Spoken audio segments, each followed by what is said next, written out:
Esta conferencia comenzará a grabarse. Good morning, everybody. Thank you for joining us. Today, we are going to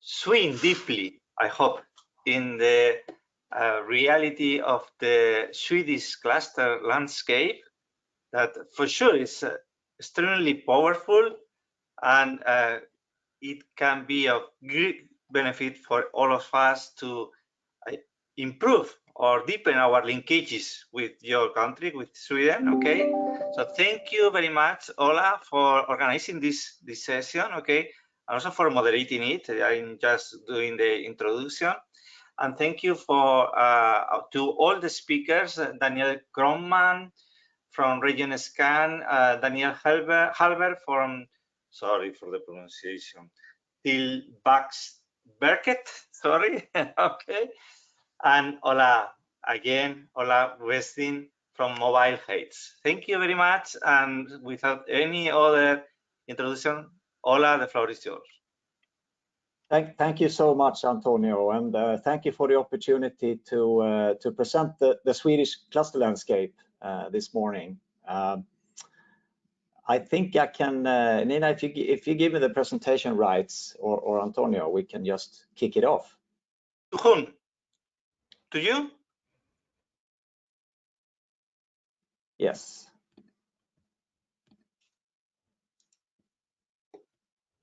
Now I think you see something. Yes, yes, we are seeing it. Yes. Very well. So again, that's a very nice effect. You need to show me how to do that. I can show you all the tricks, you know. So for sure. Welcome everybody. My name is Ola Svedin, and I am the CEO of Mobile Heights, the ICT cluster of southern Sweden. But I'm also the chairman of the newly formed national organization for clusters in Sweden called simply Clusters of Sweden. For today, we will kick off with looking at some regional perspectives. So we will take the region of Skåne in the south of Sweden as one of the prominent examples of how we work with cluster policy today. And to that end, we have Daniel Kromman with us from Region Skåne. Then we will look at national perspectives. In English, Tillväxtverket is the Swedish Agency for Economic and Regional Growth. And the guest speaker from that agency is Daniel Hallberg. And then I will conclude with talking a little bit about Clusters of Sweden and why we are forming in an organization, and the objectives of the new organization. So with that, I would actually like to hand over to Daniel Kromman from Region Skåne. Thank you, and if you could give me the presentation rights. Great. I will start sharing with you. Sorry. Good morning, everyone. Thank you very much for having me here. I'm just briefly going to talk a bit about cluster development in our region. I am from the organization, the regional government organization, Region Skåne, the Department for Regional Development, and I'm heading the unit that is responsible for cluster development and smart specialization strategies. So I'm just going, and we are just in the end of a 5-year cluster development program, and I just want to show you a bit on the status right now and the way forward in this sense. So it started off as a cluster program in 2017, but at that point we've had a cluster development for some years in Skåne. So we've had a long time, at that point we had a 1.5 decade of cluster organization development. We have several cluster organizations being developed within different types of sectors, everything from food, marine technology, clean tech, ICT, and so on. And these organizations grew up from their specific logics within the specific industries. And at a point in 2017 and 2016, there was an idea that these organizations are quite separate. We need to make use of these organizations together in a sense that holds it together. So we started a to 2021, so 5-year program, and the core of this program was to go from these kind of separate organizations to have a stronger togetherness, to have a stronger connection and development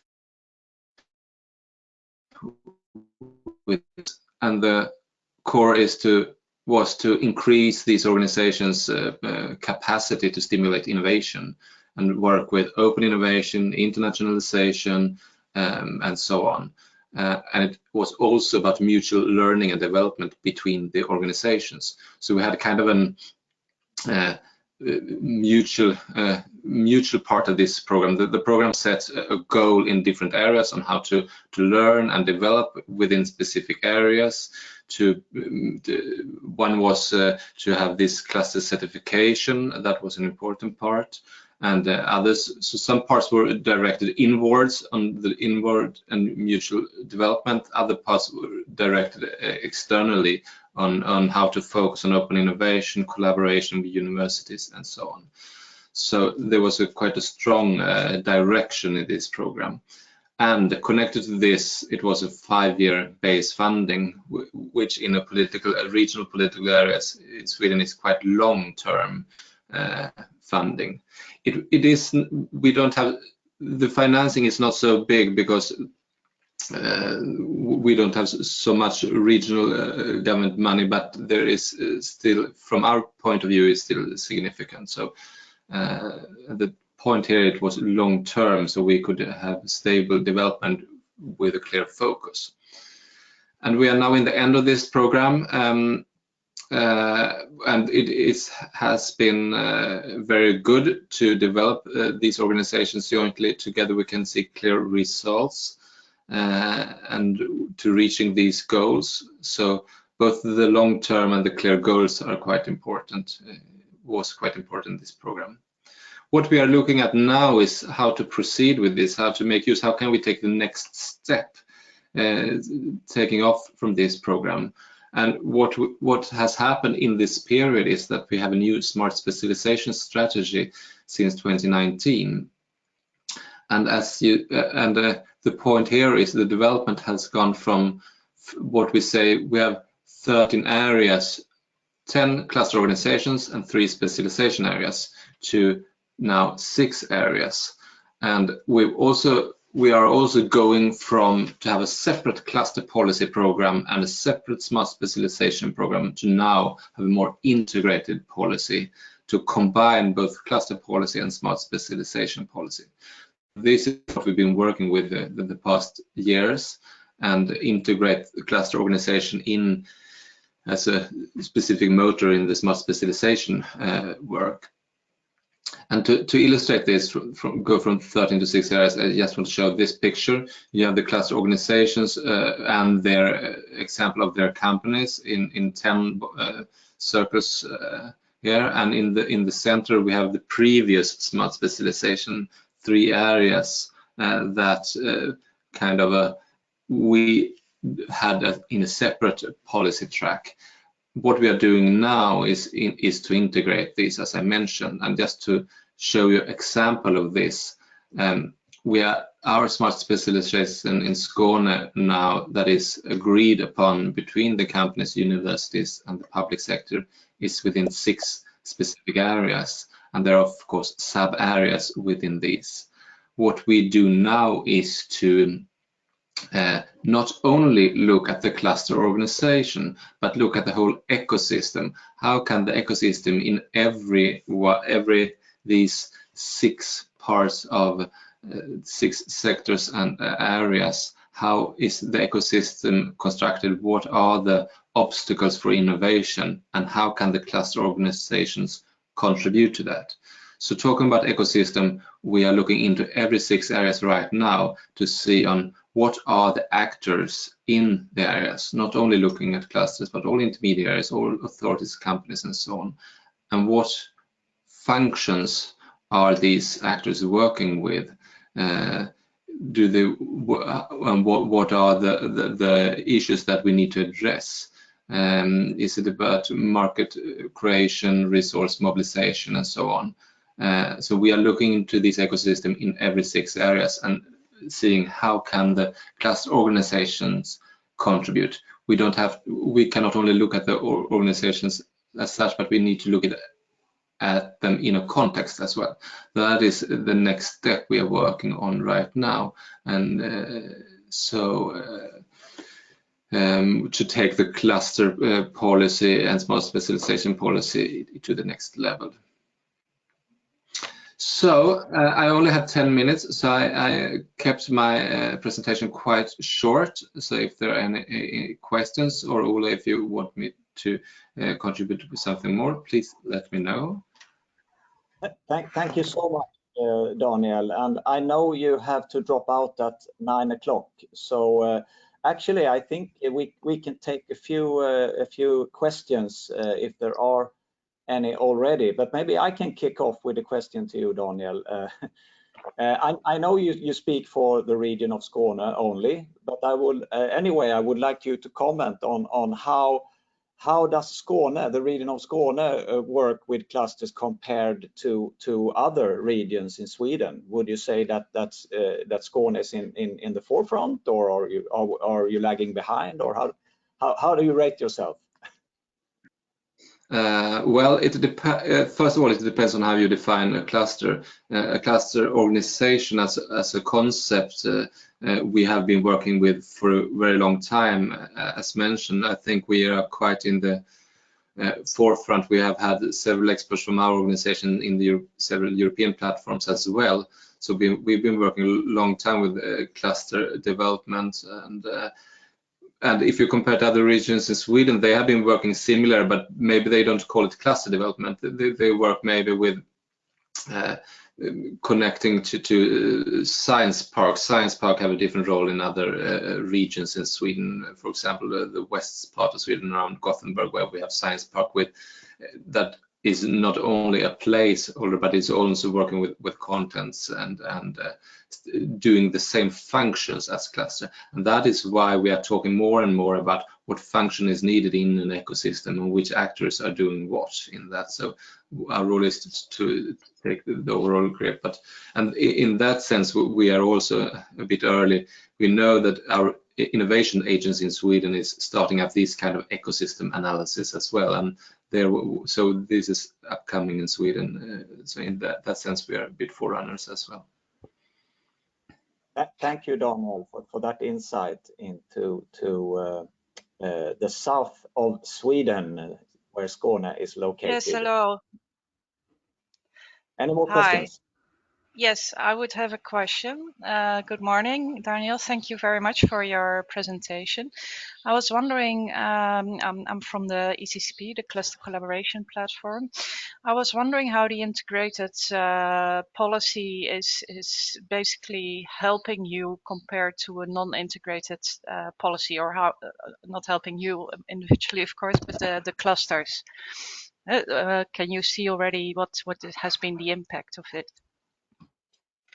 Yes, I would say that the cluster organizations are now in the more integrated policy way are kind of stepping in to be the core and kind of driving forces in the smart specialization strategy. We are establishing groups with the industry, with academia at top levels to kind of top-down steer the development. We are very good in bottom-up development. There's a lot of initiatives, a lot of projects starting up. What we need to be better on it's combine it with the top-down. And here we see that when we as a regional authority gathers partner top-down, we see the cluster organization as an important partner to be able to operative push the development forward and act on policies. So that the integrated policy is definitely an important way forward. If I may, that is related with the governance, no? As Marek said in the chat, okay? Do you have a formal governance of your S3 strategies? Are clustering included on them? On it? The previous, you mean the previous specialization? Or the new one that you are planning now? Sorry, I didn't get your question. Yeah?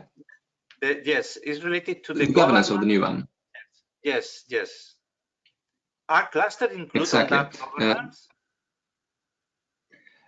We try to, yeah, in some terms, in the operational way, clusters are included, and it depends.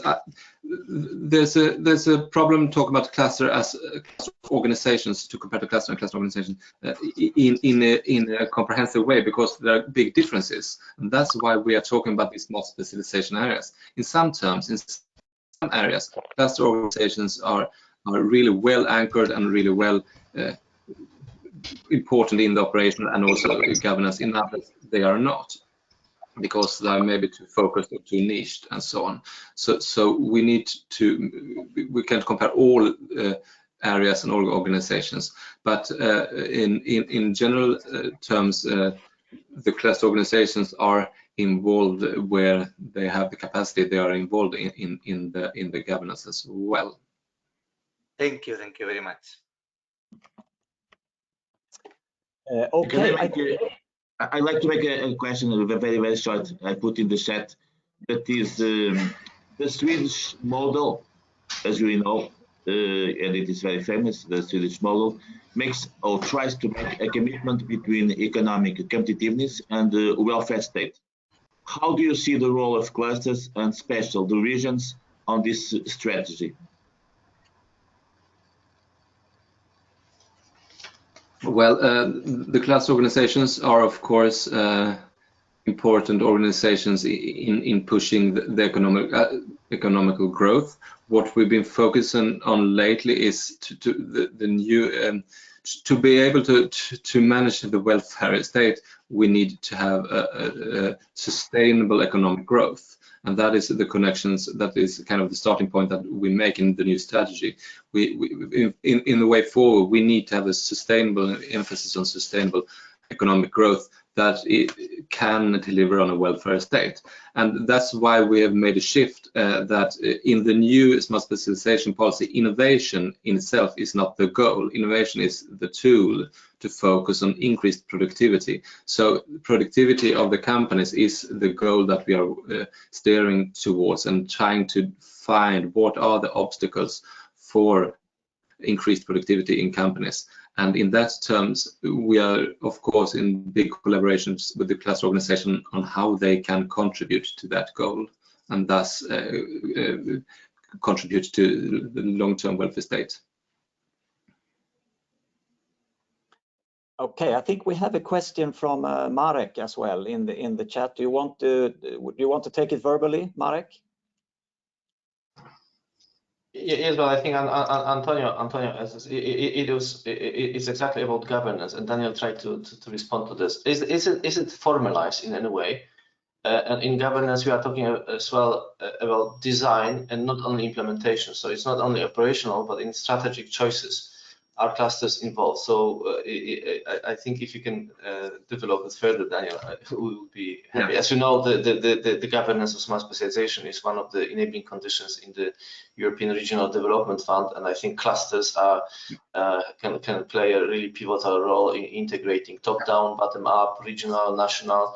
So I just wonder how Sweden is doing this, because people are looking at you as an example. So I would see if we can have good examples that we can proliferate across Europe.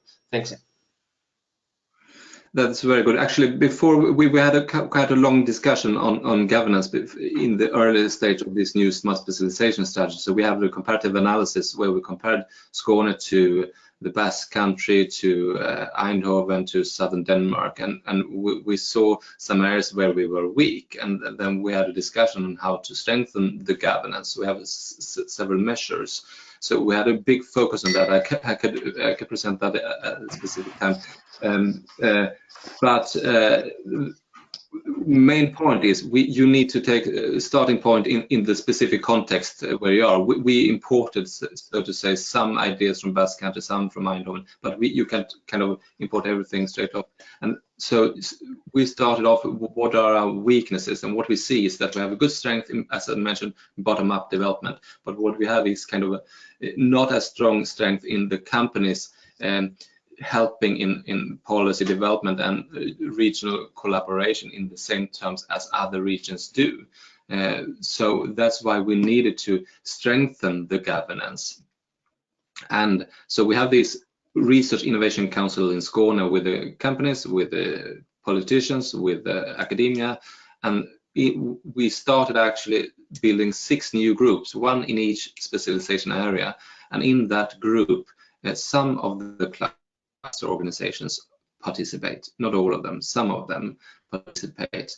But the point is, the groups are led by companies. The groups are led by business leaders that has a strategic approach, and it's a real approach, and we also include academia and the public sector. So we, as a region, is quite involved in the governance, and we do it together with the cluster organizations with the tight collaboration in some areas, in some not. Our expectation is that in long term, the cluster organization and this smart specialization governance will come even closer in terms, since the cluster organizations are kind of the same. They have the member base. The governance is supposed to be broader in terms of industry and participation. But in long term, the cluster organizations, our expectation is that they will transform even more to be heading these kind of a governance structure. Okay, thank you. Any more questions to Daniel before we move on? No? Then thank you. Yes, if I may still, then thanks for this. Another question about the sustainability of clusters and the sources of financing. Because it varies very much in Europe.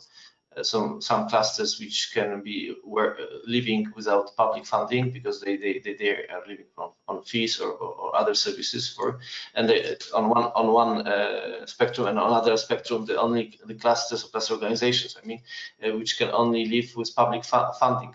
So what is the model in Sweden you have?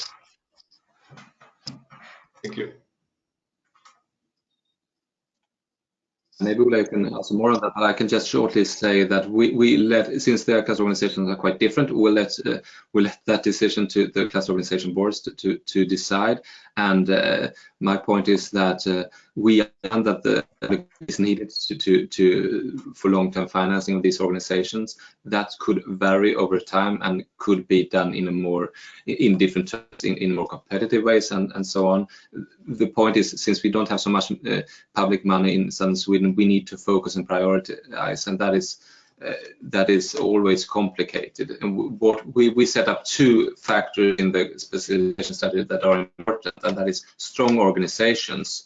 That is one, and the other is functions. What they do is supposed to focus on the effects we want to reach, and to deliver on increased productivity and the issues for innovation and so on. And so we are actually transforming our program now for this fall to see how can we be more clearer on what the organizations should do and open up for other types of organizations as well. Okay, thank you so much. With that, I think we need to move on in the agenda. Thank you to Daniel Kroman from Region Skåne for this insight into the region of Skåne. And with that, I would like to hand over to the other Daniel on the speaker list, Daniel Hallberg from the Swedish Agency for Growth. So, Daniel, please give us the national perspective on Swedish cluster policy. Thank you very much, Ola and Daniel. My name is also Daniel Hallberg, and I work at the Swedish Agency for Regional and Economic Growth. It would be easier to say the Sweden's Growth Agency, but I don't think I'm allowed to do that.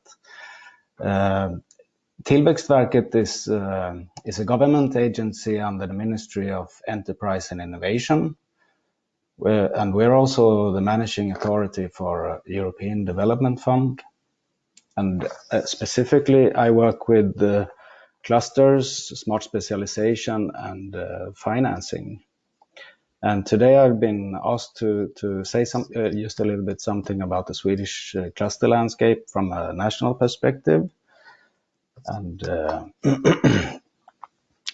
to start with, the clusters is a really important part of the regional smart specialization strategies. It's also on that level that we find the most concrete cluster and innovation policies. But when it comes to the national level, we tend to stress more the importance of the ecosystem and the innovation system as a whole, without really specifying specific stakeholders or specific types of organizations. So therefore, I can't say that we really have a national strategy for cluster development. Instead, the strategies that we have are based on specific programs and at agency level. And I thought I would mention 3 examples. We have the Sweden's innovation agency Vinnova. They have the Winvex program.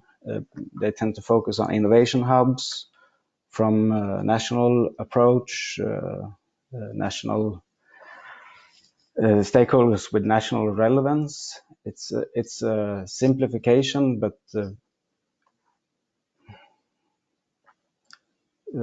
historically, at least, Vinnova have a more national approach than regional, I would say.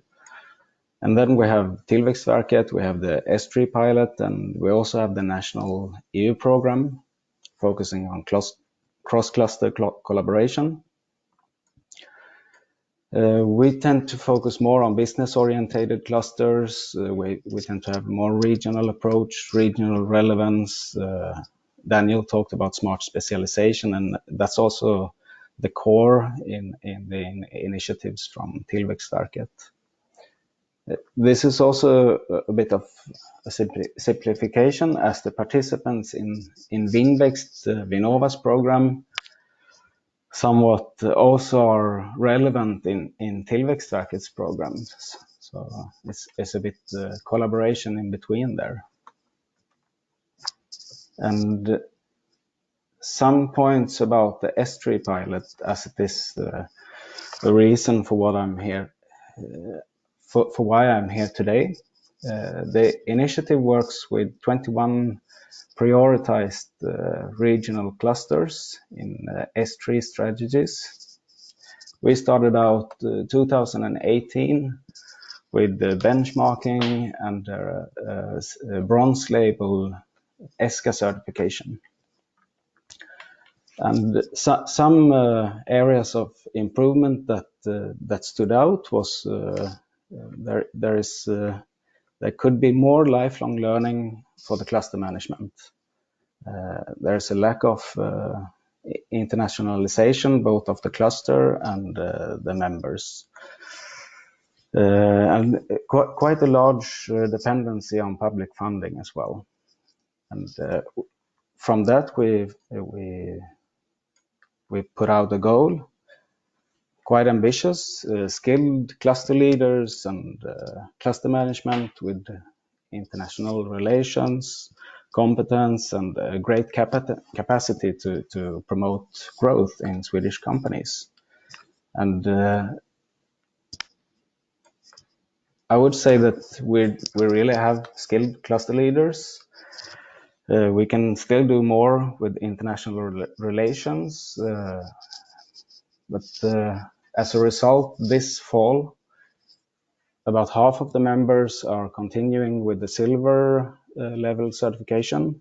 Some has already went to gold by themselves. So we have seen a big shift actually. But one of the results that we are most proud of is the collaboration itself between the clusters, and we hope that we have contributed to the startup of Clusters of Sweden as a capacity builder, a really motor for cluster collaboration and international connections.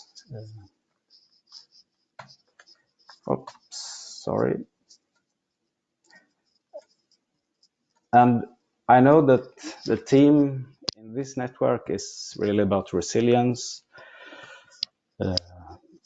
value chains, etc., etc. And from a national perspective, I think it would be really interesting to see more focus on skills and skill supply in the next coming years. Also, as it is stressed by smart specialization in the European Development Fund. So a bit more resilience questions would be interesting to see. That's all I had to say actually. So thank you. Thank you, Daniel, for this insight into the national cluster policy, and I can see you leave us with more or less a charter for Clusters of Sweden, and we will do our best to fulfill that. Of course, I will talk a little bit more in a minute about Clusters, of course. But before we dive into that, do we have any questions to Daniel Hallberg for the national perspective of Swedish clusters?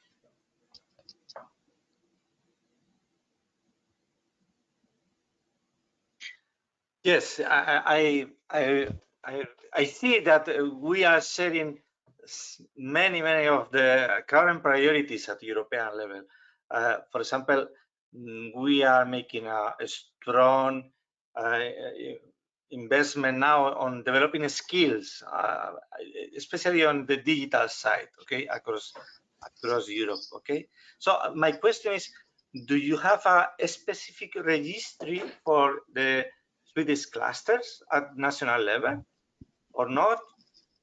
Are you evaluating their strategic plans, or how do you know which entities are cluster or not in your country? At the second slide, I didn't mention it, but it was written that we have approximately 40 to 50 Swedish clusters that have some form of national connection. And I want really to stress it's approximate, because there are many initiatives, and it's not a static material, but we don't have a register at state level. Each program and initiative have their own kind of landscape, but not a common one. So that is something we have to work with, I think. Okay, I don't want to imply that I suggest to have the registry, okay, but the question is related to the opportunity to have a specific goals for clusters, you know, for developing the projects in models like InnoSoup, as a sample, no, here at European level, no, and that is always a open point, no. If you create a specific goals for clusters, you need to identify them, no? And that has advantages and disadvantages. Okay, it's just something to think about. Thank you, Daniel. I totally agree. The big question is that the real cluster strategies we found on regional level, but still the overview and the landscape it's really important on national level, and I think Clusters of Sweden will help us a bit in that orientation, and we will also do our best to support this. Thank you. You're welcome. Okay. You're very Any more questions or comments before we move on? Yes, I put it in the chat. It's about the S3 pilot. The question: how big is the value of the project and timing? So because it's going about as well as skills and what is the source of financing of this S3 pilot? If you can. The magnitude of the S3 pilot is that we have about one person in Tillväxtverket, if you combine the resources together, working with a network of 21 clusters. Of them, 14 clusters have received about 1 million Swedish kronor. It's about 100,000 euros. So the projects are very, very small. And the big focus is on the capacity building and the network. So yes, and we end the S3 pilot this fall actually. And this is financed with the national money, regional money? Yeah, national money. So there is no EU money in that. So no EU. Okay, so national finance. Super, thank you.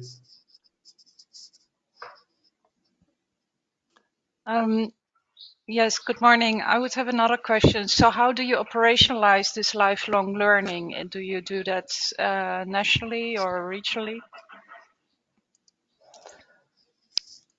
There are many stakeholders in the field of skills and skill supply. Clusters is one of them that could take a much bigger place. But I would say it's both national and regional. I don't know if I have to read the question again, so I'm sorry. Yeah, So how you operationalize it. So, and do you also have international trainings, or so how do you operationalize it?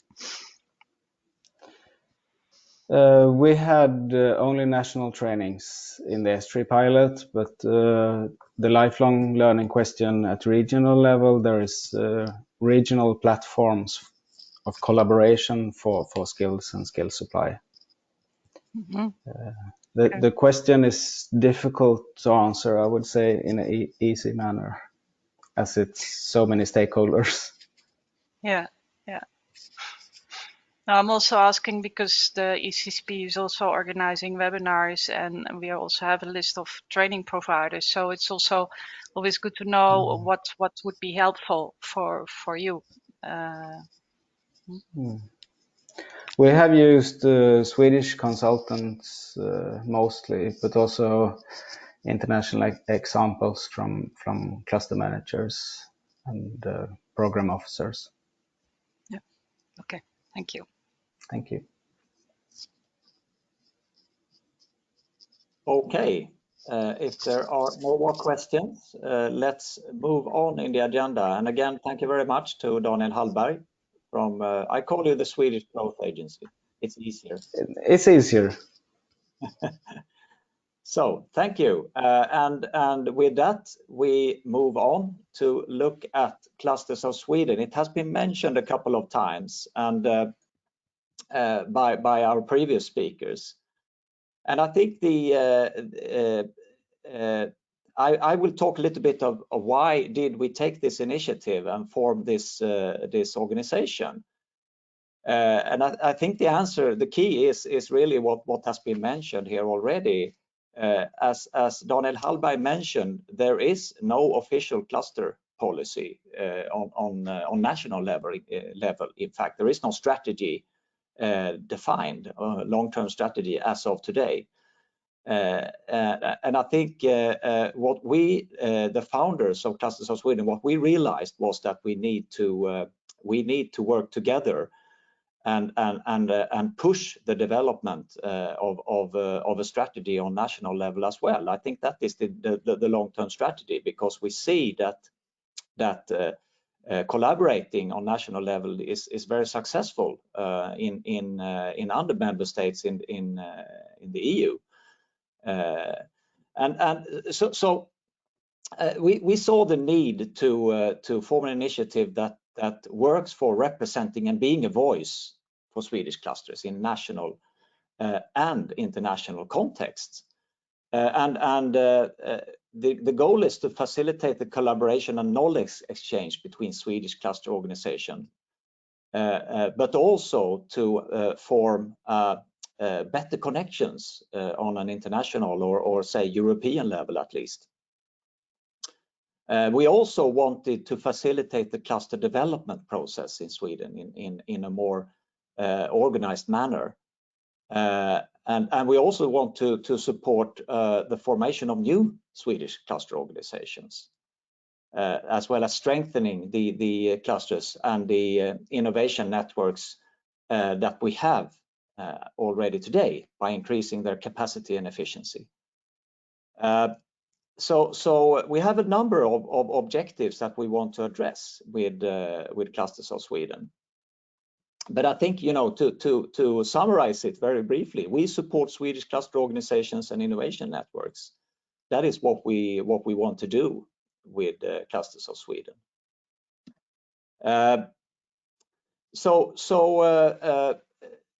The different areas where we will support the cluster organizations: cluster development, of course, capacity building, collaboration between our clusters, to influence cluster policy nationally, and also to look at financing of clusters. And again, cluster internationalization, very important part of what we want to do with Clusters of Sweden.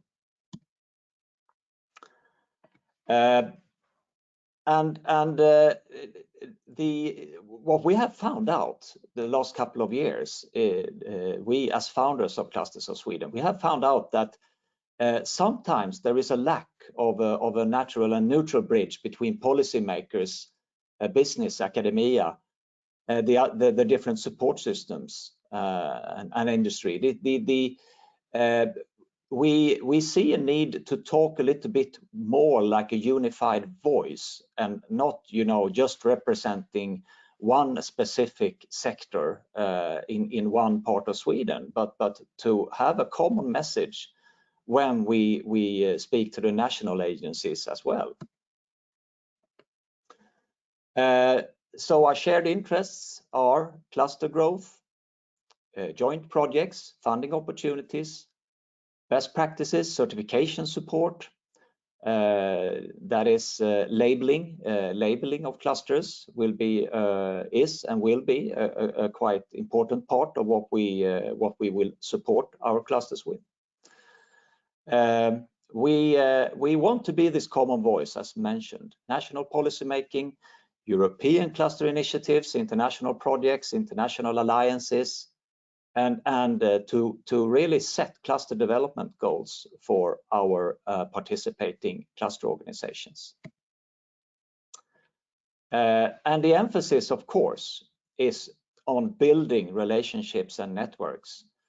Daniel Kronman from Region Skåne, he mentioned a couple of initiatives that has been taken on regional level. And my day job is, of course, leading Mobile Heights, which is the ICT cluster in Skåne. And I can tell you firsthand that the initiatives that were taken on regional level here to make us work together in the system has been very, very important for the development of us as an organization, in order to help the members, to help the companies we work with, and for instance the public authorities that are part of the Mobile Heights cluster. And then on national level, Daniel Hallberg mentioned the S3 pilot, which brought together some 20 cluster organizations in Sweden to work together. And we have seen enormous benefit from working together on national level. And that was also the seed, of course, for Clusters of Sweden as an organization. That's where most of the founders met, actually, in the S3 pilot. Not all of them, but most of us met there. The founding partners of Clusters of Sweden come from different parts of Sweden, and we represent different industries. Everything from industrial automation, railway technology, textile technology, life science, and ICT. And as you can see on this on the map of Sweden, where Sweden is a large country, but it's the fact is that most of the economic activity is in the south. So the map you see pretty much points out the economical hubs in Sweden. So we think we have a very solid foundation, and of course Clusters of Sweden is open for all cluster organizations in Sweden, and perhaps also innovation organizations that do not call themselves cluster organizations but fit the criteria for a cluster organization. And Antonio, he put the question to Daniel Hallberg about, is there a Swedish registry for cluster organizations? And we got the answer, no, there is no national level registry for cluster organizations. But perhaps this organization, Clusters of Sweden, can fill at least part of that gap, because we will have a good view of all the cluster organizations in Sweden when we organize them. So please check out our new website, launched as of yesterday, and don't hesitate to contact me if you want to know more, or you can just send an email to info@clustersofsweden.com. And with that, we go to questions. Let's see. Do we have any questions from the audience about Clusters of Sweden, our new national organization for clusters? Hello, Lucia speaking here. Hi, Ola, and thank you very much for this great presentation. And congratulations for concretizing, making concrete an effort that you have been developing for really many times and years. The question is, because Daniel mentioned that the cluster S3 pilot will end in autumn. And speaking about the capacity building objectives of the two organizations, is there any, let's say, coordination between the two of them? Will Clusters of Sweden take over the role of the S3 pilot? Will S3 pilot be continued? Or how do you coordinate, particularly in the area of skilling the activities? Thank you. Yeah, thank you for the question, and I think Daniel could also chip in with some things.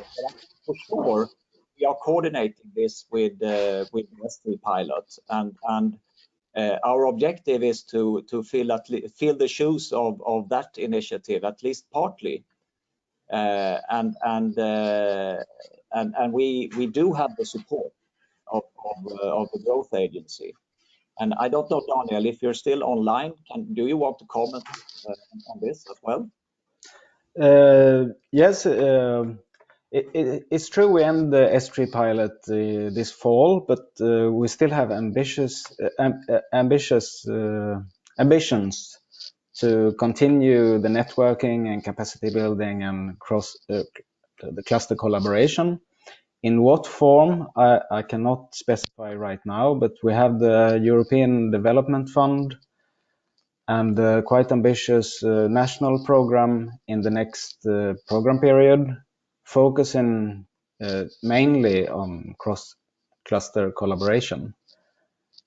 So around that program, I think the networking and the capacity building will take form. And Clusters of Sweden is an important stakeholder for us there.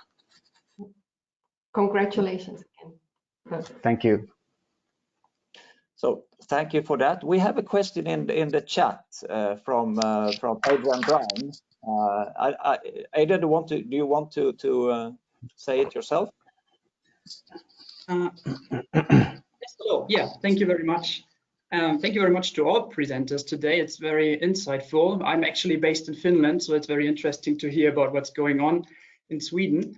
And yeah, very briefly, the question is linked also to my interest, as I'm an entrepreneur working with clusters together, but I'm also a researcher. So I'm just interested how you perceive the integration of academia. So what can scientists do? And you mentioned this very briefly in one of your slides.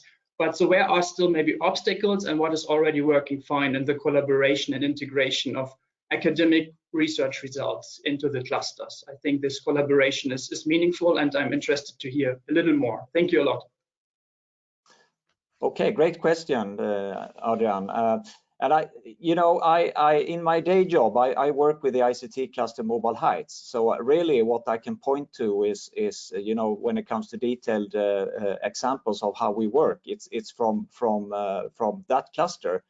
But I think I have seen similar examples from other parts of Sweden as well. In our case, we have a very strong involvement from the academia in the cluster work. They are co-founders of the cluster organization, and we involve them in great many projects, not only projects that are of IT or technology nature, but also projects that work with, for instance,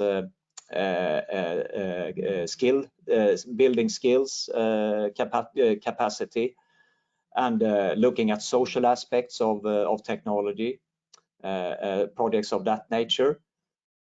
So on my board, I have the vice rector of Lund University, for instance, which is the largest university in the south of Sweden with some 50,000 students.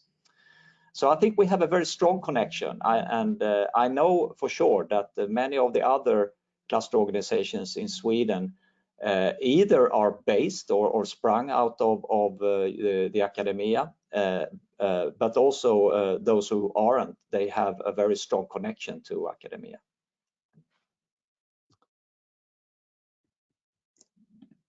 If I may, I want to publicly say that we are really glad to count with Cluster of Sweden between ECA members, the European Cluster Alliance, and that we are working and we will continue working with you in facilitating those internationalization linkages with the rest of the European clusters.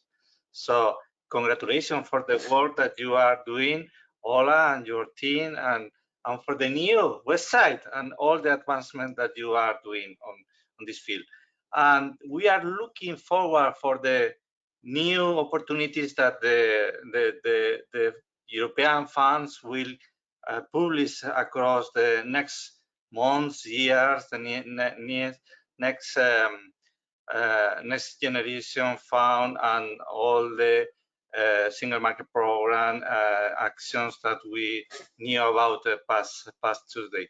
So congrats, and you can count with us.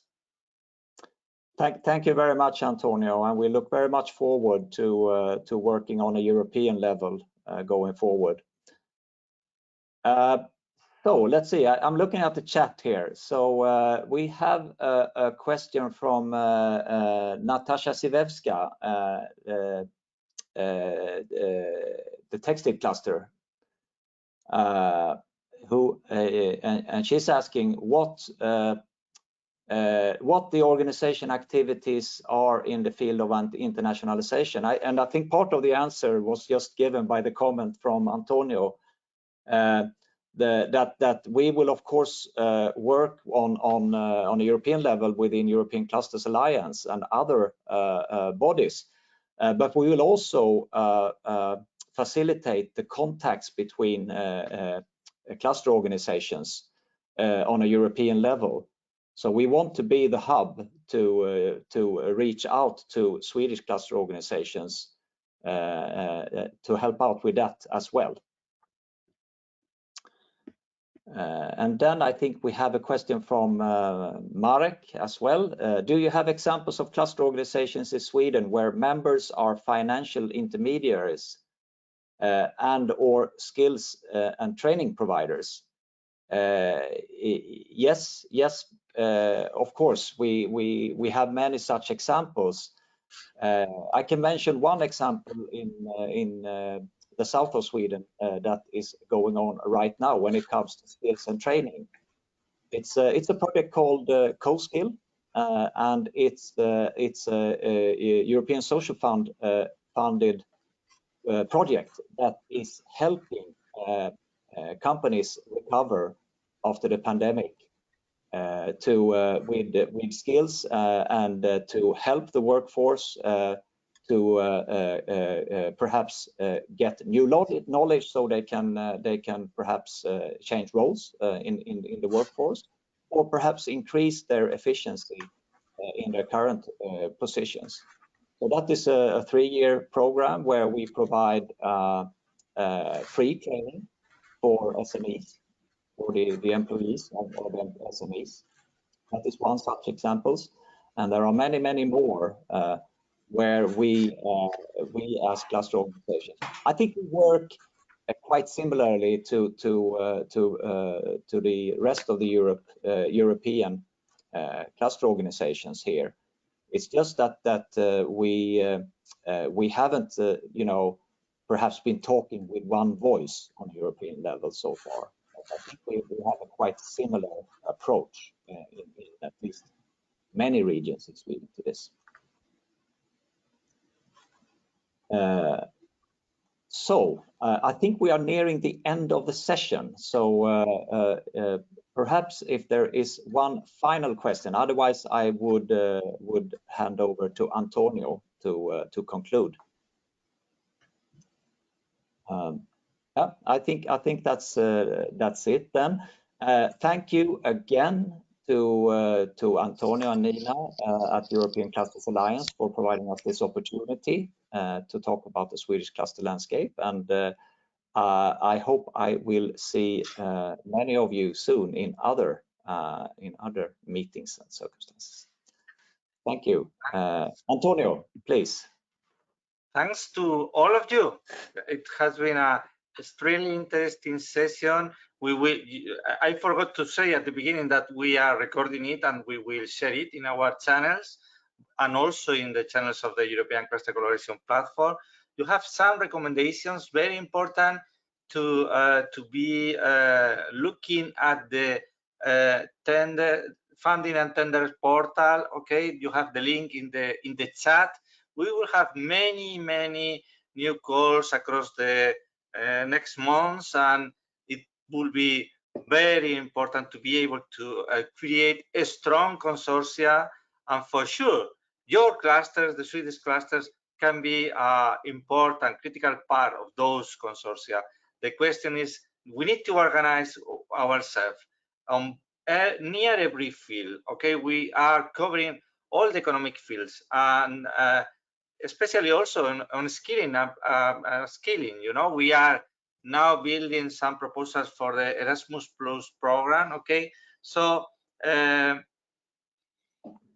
please keep connected with us, with the Swedish clusters of Sweden. Sorry, organization with the European Cluster Alliance. You are invited to join us whenever you want in the next morning session of the European Alliance Against Coronavirus. Thank you very much, and I hope to see you very soon. Thank you very much. Bye. Thanks a lot. Bye-bye. Thank you. Thank you. Bye.